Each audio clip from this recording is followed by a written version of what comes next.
Espírito Santo, enchei os corações dos vossos fiéis e acendei neles o fogo do vosso amor. Enviai o vosso Espírito, e tudo será criado, e renovareis a face da terra. Oremos.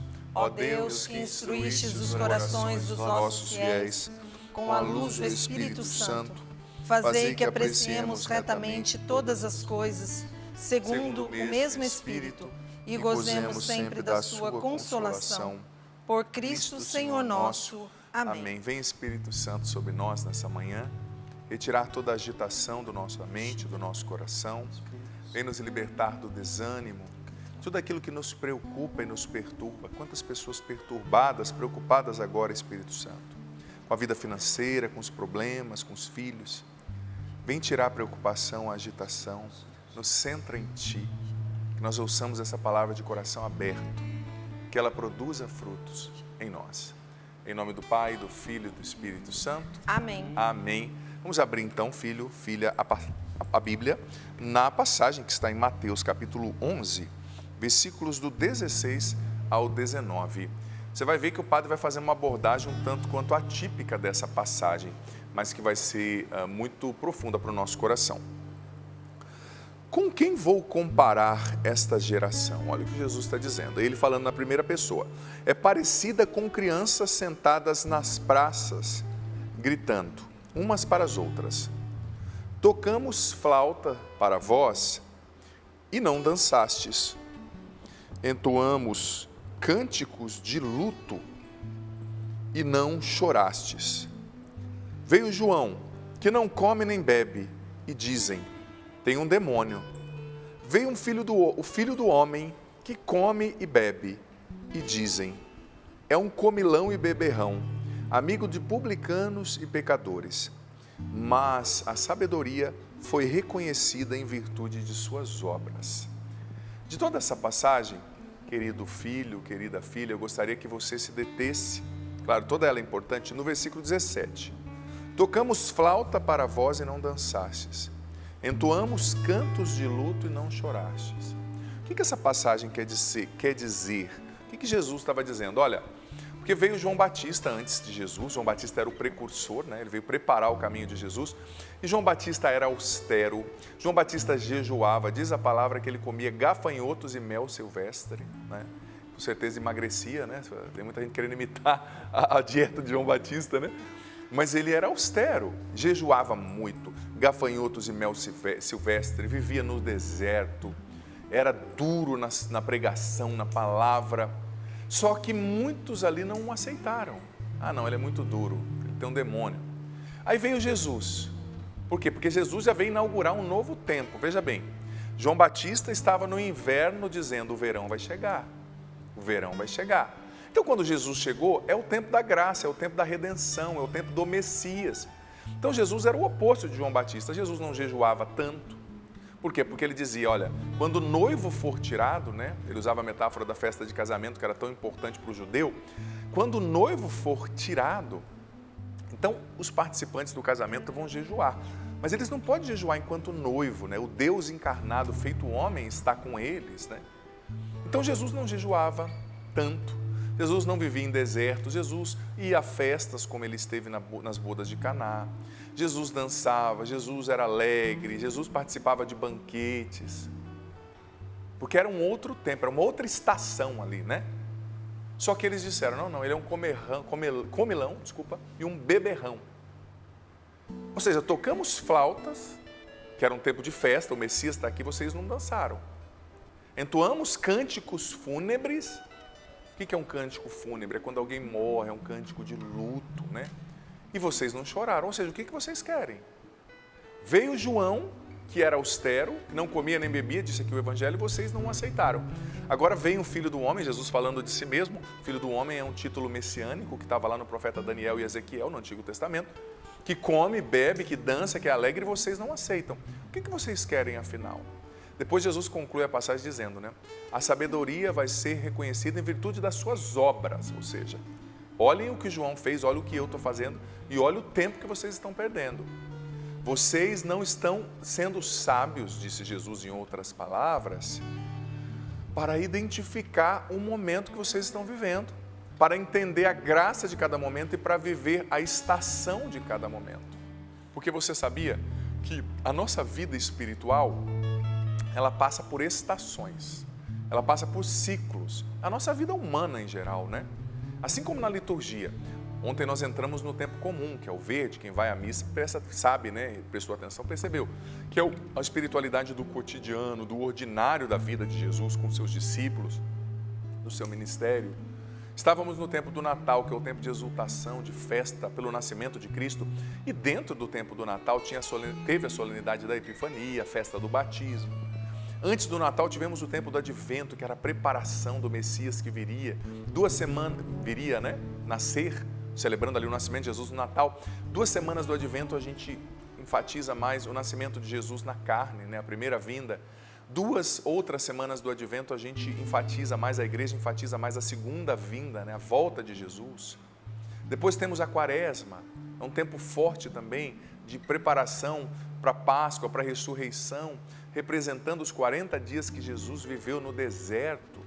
Depois temos o tempo da Páscoa, que são quase 50 dias até Pentecostes, celebrando da ressurreição, né? Até Pentecostes, celebrando a ressurreição de Cristo. Então a liturgia, se nós vivermos a espiritualidade da liturgia, ela nos insere em estações, né? Quaresma, Natal.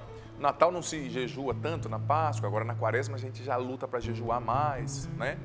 Porque cada tempo é um tempo. E você sabia que na vida da gente também é assim? Na sua vida. Às vezes a gente não cresce, a gente não progride, a gente não amadurece, porque nós não entendemos o que Deus está fazendo na nossa alma e em qual estação Ele está nos inserindo. Por isso que a gente precisa, amado filho, amada filha, ter os olhos da alma bem abertos, ter os olhos da alma bem despertos, porque senão nós seremos insensatos. Nós choraremos na hora que é para sorrir e sorriremos na hora que é para chorar, usando a metáfora aqui de Jesus, né?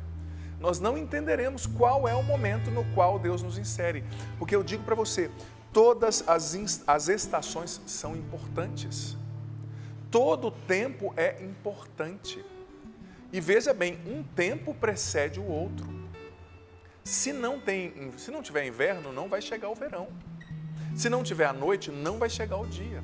Se não tiver o João Batista duro, austero, precursor, não vai chegar o Messias. Então talvez você hoje se encontre no inverno, na provação, no tempo de espera. Como é duro, né? Esse tempo de ansiedade, eu falei aqui do livro, A Libertação da Mente Ansiosa. Nesse tempo de ansiedade, como é difícil a gente viver as esperas. Hoje que a gente tem internet nos grandes centros, já está no 5G, né? A velocidade rápida. Então, quando trava um pouquinho, a gente já fica impaciente.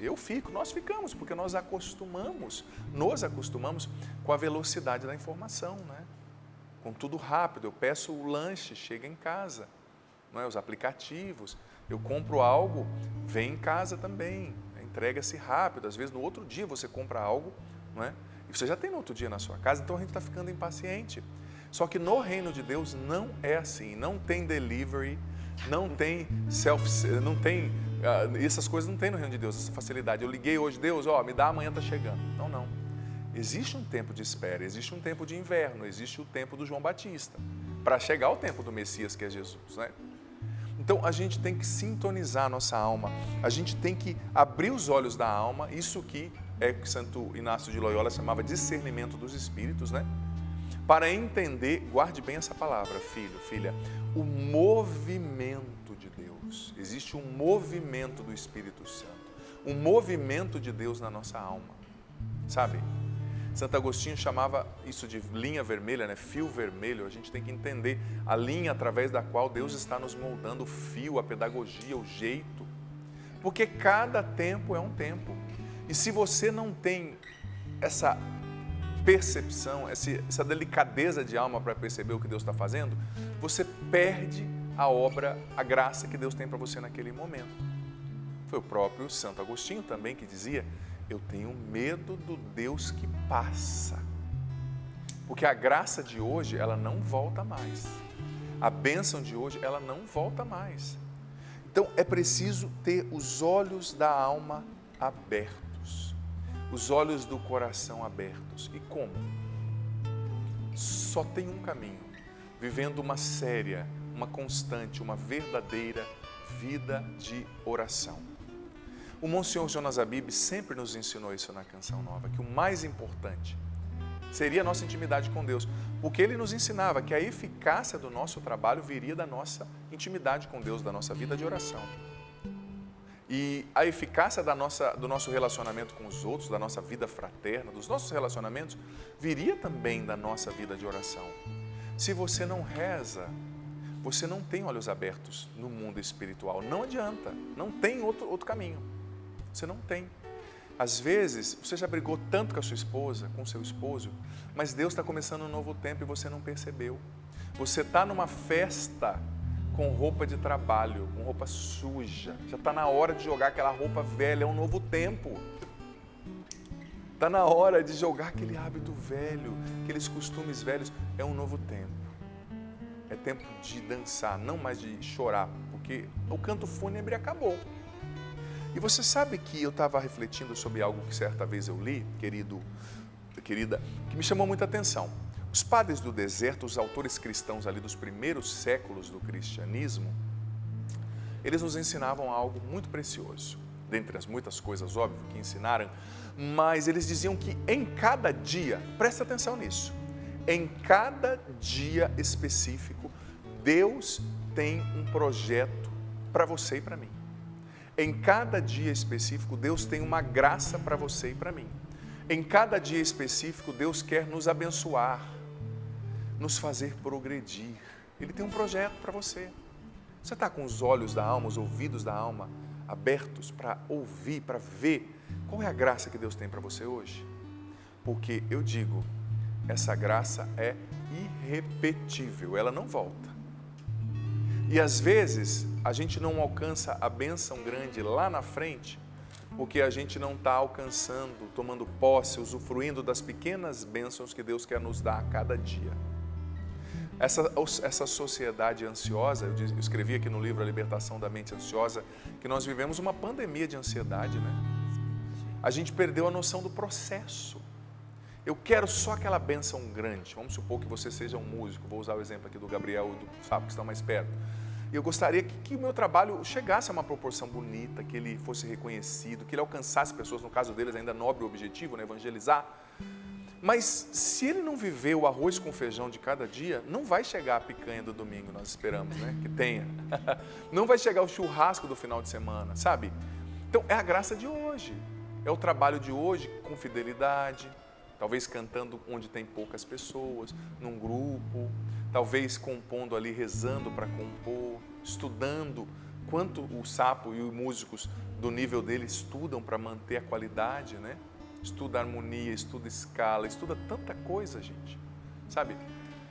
Mas o fruto grande vai vir lá na frente, mas a bênção de hoje, você precisa usufruir dela, senão a grande de um mês depois, daqui a um ano, da semana que vem, ela não chega.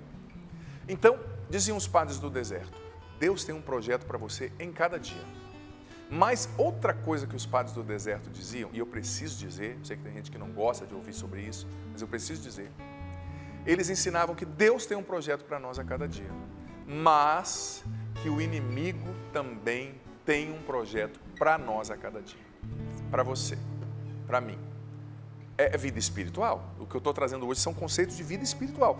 Ele tem um projeto, ele nos estuda, Deus está sempre trabalhando, mas o inimigo também, trabalhando para te desviar da vontade de Deus. Trabalhando para não te fazer enxergar o movimento de Deus na tua alma. Trabalhando para te deixar agitado, agitada como uma barata tonta, fazendo coisas que você não precisa essencialmente fazer, se cansando, se desgastando com coisas que não são essenciais e para que você perca o bonde da graça, a bênção de hoje. Sabe? O inimigo, ele é o antiprogresso. Deus vem para te fazer progredir, ele vem para te fazer regredir, para te barrar o seu progresso, em todas as dimensões da sua vida. Então, vida espiritual ensinavam os padres do deserto. É você ter espiritualidade, vida de oração e olhos espirituais, olhos da alma, ouvidos da alma abertos, atentos, para perceber o movimento de Deus. O movimento, eu estou fazendo aqui a imagem do círculo, né? E o movimento do inimigo, que é de retrocesso. Porque se você não tem essa fineza de alma, você perde a graça de Deus e você cai nas ciladas da tentação. Sabe? Agora, se você cultiva essa espiritualidade, essa vida de oração, essa atenção nas coisas interiores da alma, você desmascara o inimigo, que às vezes vem agir para te desestruturar psicológica e emocionalmente. Você já percebeu que tem coisas que a gente ouve que nos desestruturam emocional e psicologicamente? Nos desestrutura um comentário. O inimigo às vezes usa das pessoas, gente. Ele usa das situações para bagunçar você por dentro, te deixar ansiedade. Muitas vezes eu digo numa perspectiva espiritual, porque eu não sou médico, eu sou padre. Eu faço análises humanas ali, de neurônio, de tanta coisa, faço, mas eu faço sobretudo análise espiritual. Muitas vezes a ansiedade nasce de uma tentação. É a sementinha. Ó, tá vendo? Seu marido não tá demorando para chegar. Ó, amanhã não vai dar certo. Como é que vai ser? Você engravidou, vai engordar, seu corpo vai ficar feio, seu marido não vai te querer mais. E tanta coisinha na nossa cabeça. Às vezes é um movimento da tentação que você não percebeu, para tirar a sua paz. O inimigo é especialista em roubar a nossa paz. Você sabe que ele não vai, ele sabe, o mal sabe que ele não vai conseguir impedir Deus de te amar. Ele não vai conseguir impedir você de Deus de realizar a obra dele na sua vida. O inimigo não vai conseguir impedir. E ele vai até deixar que você chegue à concretização das promessas de Deus, do projeto de Deus, mas ele vai fazer você chegar lá sem paz, tão cansado, tão extenuado, tão exaurido das suas forças, que chegando lá você vai desistir. Quando tu estiver pronto, não quero mais. Que nem a pessoa que ficou tão ansiosa, né? Para ir para a praia, tão ansiosa, dormiu mal, que chegou lá na praia, não tinha coragem de nadar, não tinha coragem de andar, porque estava arrebentado, ficou dormindo. Porque gastou a energia antes, né? Mas é assim, a tentação vem para exaurir as suas forças no processo. Para exaurir as suas forças, para que você, quando chegar o que Deus fez, como eu disse, a tentação até deixa você chegar à concretização das promessas de Deus, mas faz você chegar lá sem paz. Faz você chegar lá sem esperança, faz você chegar lá sem ânimo, faz você chegar lá sem coragem, desesperada. Então, veja bem, é preciso sintonizar nossa alma na estação a qual Deus nos chama a viver em cada momento. Qual estação da sua vida hoje, da sua alma? Talvez você esteja numa estação de inverno, o inverno da depressão, o inverno da crise financeira, o inverno do problema no matrimônio, da doença, o inverno, tantos nomes, né? Você poderia colocar aí para o seu inverno, né? Mas eu digo para você, o inverno é importante, não o despreze. Ele é uma estação essencial. Você sabe que esses dias eu ouvi uma história que me chamou muita atenção. Tem um país no hemisfério norte que é muito frio, e um dos estados em especial desse país, bem no norte, é muito mais frio do que os outros, né? Então, todos os anos, quando está para chegar o inverno, o povo já se prepara e começava aquela reclamaçãozeira, né? Meu Deus do céu, vai esfriar demais, é neve, não dá para sair com o carro, não dá para fazer nada. Chega a menos 40 graus, sabe? Muito frio. Aí, de repente, em um dos invernos, o inverno chegou a menos 5. Muito menos rigoroso do que costumava ser e muito menos rigoroso do que aqueles moradores daquela região esperavam. E foi uma festa. Menos 5 para eles, acostumado com menos 40, alguns saíram sem camisa na rua. Para quem está acostumado com friozão, né? Para nós brasileiros é atípico até pensar, né? Mas para eles era normal. E uma festa, e fazendo churrasco na varanda. Maravilhoso. Acabou o inverno, veio a primavera. E o que eles descobriram? O inverno menos rigoroso não foi capaz de matar, fazer a sua função natural, que a natureza tem ciclos também, né? Matar um tipo de praga, que era um tipo de gafanhoto que tinha lá, porque o inverno rigoroso servia para matar também esse gafanhoto. Aí o que aconteceu? Entrou a primavera, gente, começou uma epidemia de gafanhoto. Era gafanhoto no banheiro, era gafanhoto debaixo da cama, era gafanhoto, mas sabe, aquela nuvem de gafanhoto entrando nas casas, desesperador. Aí o pessoal falou, meu Deus, por que não esfriou? Entenderam a função do inverno, entendeu? Porque o inverno gelado naquela região não está lá à toa. Assim como as chuvas em algumas regiões do Brasil em determinadas épocas não estão aqui por acaso. Existe uma função, um propósito na natureza para cada coisa, salvo quando o homem intervém de maneira desastrosa, óbvio, mas no ciclo natural, quando é próprio da natureza, do jeito que Deus criou, tudo tem um porquê, né? Então aqueles moradores no outro ano que o inverno veio rigoroso, eles, glória a Deus. Melhor esse inverno por 2, 3 meses do que aqueles gafanhotos por 5 dentro de casa, né?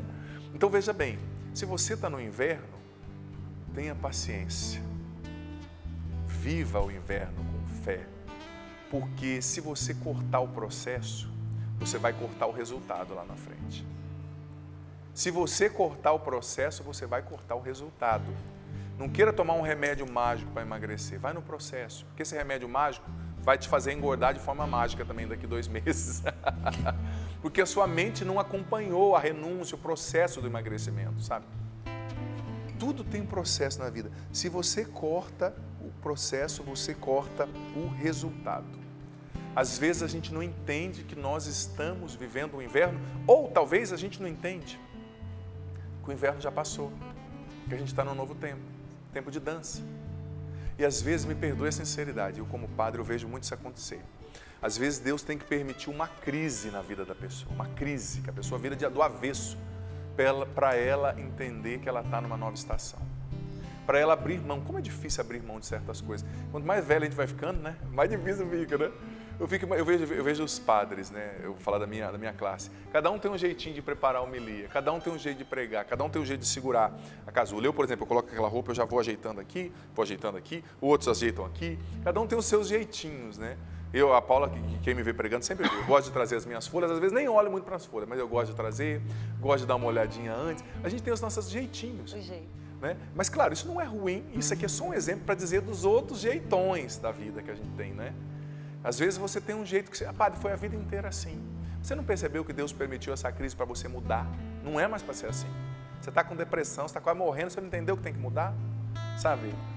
É tempo de mudar, é tempo de sair dessa casa, talvez, é tempo de sair desse bairro, talvez. É tempo de sair desse emprego, talvez. É tempo de deixar de ser tão centralizadora, querer fazer tudo sozinho. Você não entendeu que isso está te matando, está te adoecendo. É tempo de começar a delegar mais as coisas. É tempo de começar a comer melhor. Padre, mas eu só comi tranqueira a vida inteira. É que agora é questão de vida ou morte. Você já não é mais aquele jovenzinho, aquele adolescentezinho. Porque adolescente, se você jogar pedra no seu estômago, ele digere e está de boa. Mas depois de uma idade, não é mais. É tempo de mudar, porque talvez a sua vida esteja em risco. Se você não mudar o seu padrão de alimentação, você vai morrer. Você já parou para pensar nisso? Se você não começar a fazer exercício, você vai morrer. Não é questão de, eu não sou vaidoso, eu não faço exercício. Não é questão de vaidade, é questão de burrice. Me perdoe a sinceridade. Eu não sou vaidoso, você tem que mudar o termo. Não é que você não é vaidoso. Padre, é que eu não sou inteligente. Eu não sou inteligente, eu não gosto de fazer exercício. Tem gente que se gaba disso, né? Mas eu tenho visto tantos jovens, homens novos, com filhos pequenos, morrendo de infarto. E o infarto num jovem é fulminante, né? Um jovem assim da minha idade, 40, 35 em diante, né? Então, Deus às vezes permitiu uma crise para você mudar. Aí eu sempre comi assim, está na hora de comer diferente. Eu sempre me vesti assim, está na hora de vestir-se diferente. Você já percebeu que você é um tio, não é mais aquele adolescente?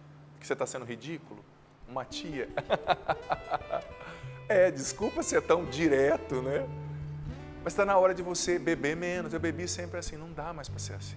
Senão a bênção que Deus tem preparada para você não vai chegar. Você não vai deixar, sabe? Padre, eu sempre tive 15 sapatos. Doa esses sapatos, fica com 3, que é o que você usa, 4. Talvez é tempo de mudar para entrar na nova estação. Doando roupas, doando coisas, delegando tarefas. Sendo menos apegada ao que já passou, mudando as explosões do seu temperamento. Tudo bem, você como adolescente, ter as explosões de temperamento e brigar e xingar é uma coisa, mas você já tem 60 anos. Será que está na hora de você amadurecer? Né? Será que não está na hora de você aprender que tem que ser diferente, de ser mais manso e humilde como Jesus? Não dá. É uma nova estação. Só que veja bem, às vezes Deus permite que a gente entre numa crise. uma crise para a gente aprender. E tem gente que na crise ainda não entende e continua culpando Deus e culpando as pessoas. A crise é uma oportunidade para a gente abrir os olhos espirituais, porque um tempo novo, gente, vai exigir atitudes novas. E enquanto você não se desprende das coisas velhas, as coisas novas não chegam. Por exemplo, uma pessoa que perdeu um familiar, eu respeito muito, né? A dor de cada um, a maneira de cada um expressar o luto, mas às vezes o filho morreu há 3 anos e a mãe não deixa mexer no quarto, né? Aquelas roupas lá, carcomidas, quando você for doar para alguém já virou obsoleto, nem serve mais. Me perdoe, né? Com toda a sinceridade e respeito à sua dor, filha, filho, o que isso vai mudar? Vai trazer o seu filho de volta? É desrespeito você se desfazer do que ele tinha? Claro que não. Ele já está em outro plano, né? Oxalá esteja com Deus, nós cremos, né? Você com certeza rezou por ele, mas se desprenda disso. Se desprenda disso. Esse quarto precisa ter uma outra vida, uma outra finalidade. Talvez um outro filho usar, talvez um sobrinho que você vai acolher, vindo de outro lugar para estudar na sua cidade, vai trazer vida, alegria para o seu coração, vai curar você da dor, da revolta de ter perdido esse filho. Agora a gente fica apegado, sabe, a tanta picuinha, que a gente não deixa o novo nascer. A gente não deixa Deus trazer o novo. Ai, padre, é que eu apanhei tanto. O que é o trauma, por exemplo, né? O trauma é uma realidade que você viveu, uma coisa que machucou você, né? Machucou suas emoções, machucou a sua mente no passado, mas aquilo te afetou tanto e você não teve estrutura para lidar com aquilo, que aquela ferida continua doendo a cada dia, cada dia, cada dia. Então, muitas vezes você tem que buscar a cura, que é, Senhor, cura essa ferida e deixe ela no passado, me ajude a deixá-la no passado, para que eu me abra a experiências novas. Porque, por exemplo, você que se feriu no amor, é uma abertura nova a um amor novo do jeito certo que vai curar você da ferida velha. Não é deixando de se relacionar, mas é se abrindo com mais prudência, com mais sabedoria, com mais oração, para que um outro cure o que outro no passado feriu, né? Então, a gente tem que entender que no inverno Deus está nos preparando para o verão e que a gente tem que viver cada estação com inteireza. Por exemplo, eu vejo assim, no reino de Deus é interessante, que Deus olha outros critérios, né? Você já percebeu que às vezes você vê uma pessoa cantando, pregando ou se destacando, que a embalagem não agrada muito, né? Tem gente que canta melhor que aquela pessoa, tem gente que prega melhor, tem gente que é mais bonita, mas Deus vê o coração. Porque Deus não vê só o que a pessoa tem para impressionar os outros, ela vê o caráter da pessoa, ela vê como aquela pessoa trata os outros, ela vê as conversas, Deus vê, ouve as conversas daquela pessoa no privado, quando está com os amigos, no particular. Então, eu digo para você, se você é muito bom no que você faz e ainda não tem destaque, se você canta muito bem, prega muito bem, faz algo muito bem e ainda não tem destaque, dê uma checada no seu caráter. Dê uma checada no seu caráter. Porque Deus não vai te levar em um lugar no qual o seu caráter não possa te sustentar. Deus não vai deixar o seu talento te levar num local onde o seu caráter não vai te sustentar. Se você ainda não tem o destaque que você gostaria, cheque com sinceridade a forma como você trata as pessoas, a forma como você trata os idosos, as crianças, o frentista do posto, a secretária que trabalha na sua casa, o motorista do ônibus, a forma como você trata a sua esposa, o seu esposo, o seu filho, porque você pode ter talento, mas Deus não vai deixar o teu talento te levar aonde você não tem caráter para ficar, porque senão o teu talento te leva num lugar que o seu caráter explode, tudo que você conquistou, ou a sua ausência de caráter, melhor dizendo, né? Então, o inverno está preparando o seu caráter, né? O inverno está te purificando para que você suporte o peso da bênção. Porque ter sucesso não é fácil. Ter bênçãos também exige. Então, Deus não olha quão maquiado você está, maquiada. Deus não olha os seus atributos, olha como Ele canta. Deus não está preocupado com o que você faz para impressionar os outros. Deus está preocupado com o seu coração. E mais uma vez eu digo, tem frascos que a embalagem não convence, mas que Deus leva lá em cima. Tem pessoas que cantam muito melhor, Tem pessoas que falam muito melhor, tem pessoas mais bonitas, mas não é isso que Deus vê. Deus vê o coração, Ele vê o que está dentro, sabe? Ele vê o que está dentro de você.